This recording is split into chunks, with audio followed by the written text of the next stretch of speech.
साल के वनवास के बाद दिल्ली में वापसी हुई है भारतीय जनता पार्टी की, है ना? कैसे देखते हैं आप? सबसे पहले तो दिल्ली की जनता का मैं बहुत बहुत धन्यवाद आभार प्रकट करना चाहूँगा कि दिल्ली की जनता ने पूर्ण बहुमत से भारतीय जनता पार्टी की सरकार बनाई है।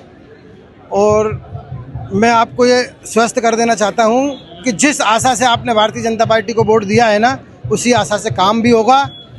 युवाओं को नौकरियाँ मिलेगी, जो बेहाल सड़कें हैं वो चकाचक हो जाएगी और यहाँ की जो गंदगी है वो बिल्कुल साफ़ हो जाएगी। जो बड़े बड़े कूड़े दिखते हैं वो साफ़ हो जाएंगे। दूसरी चीज़ है यमुना जी बिल्कुल साफ़ हो जाएगी। आप यमुना जी का पानी पीना पसंद करेंगे। यहाँ की स्वच्छ हवाएं हो जाएगी। जो दूषित हवाएं चलती है ना, आप देखते हो सर्दियों के दिनों में कितना दूषित हो जाता है।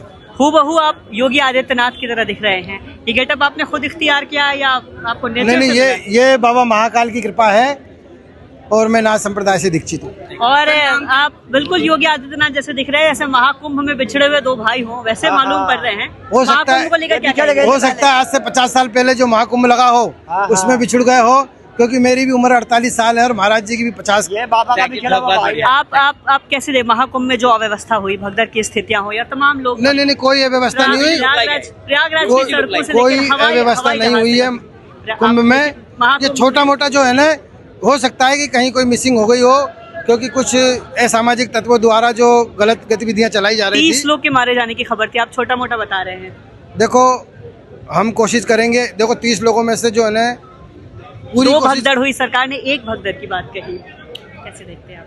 देखिए, छोटा मोटा बता रहे हैं। नहीं, सरकार ने अगर एक भगदड़ की बात की है तो एक ही भगदड़ हुई होगी ना, क्योंकि सरकार को ज्यादा जानकारी है। हम स्थानीय वहाँ मौजूद थे, हम प्रयागराज में रहे भी हैं, पले बढ़े भी हैं, पढ़े भी हैं। जो दो इलाका है, गंगा के इस पार है, गंगा के उस पार है। गंगा के उस पार झूसी नाम का गाँव है ना, ईला नाम की रानी वहाँ रहा करती थी, वहाँ भी भगदड़ हुई। उसकी खबर जो है मीडिया तक नहीं पहुंची, हमने उसको दिखाने की कोशिश की अपने माध्यम से। खैर उसको छोड़िए, महाकुंभ की अवस्था को देखकर, है ना, योगी सरकार से जो लगातार यूपी विधानसभा में बजट सत्र भी चल रहा है, उसको लेके भी लगातार सवाल के घेरे में रहते हैं। आप कैसे देखते हैं? आप देखो, योगी जी ने कल पूरा जवाब विपक्ष को दे दिया है कि किस तरीके से हम लोग कार्य कर रहे हैं और हम लोग अच्छा कार्य कर रहे हैं।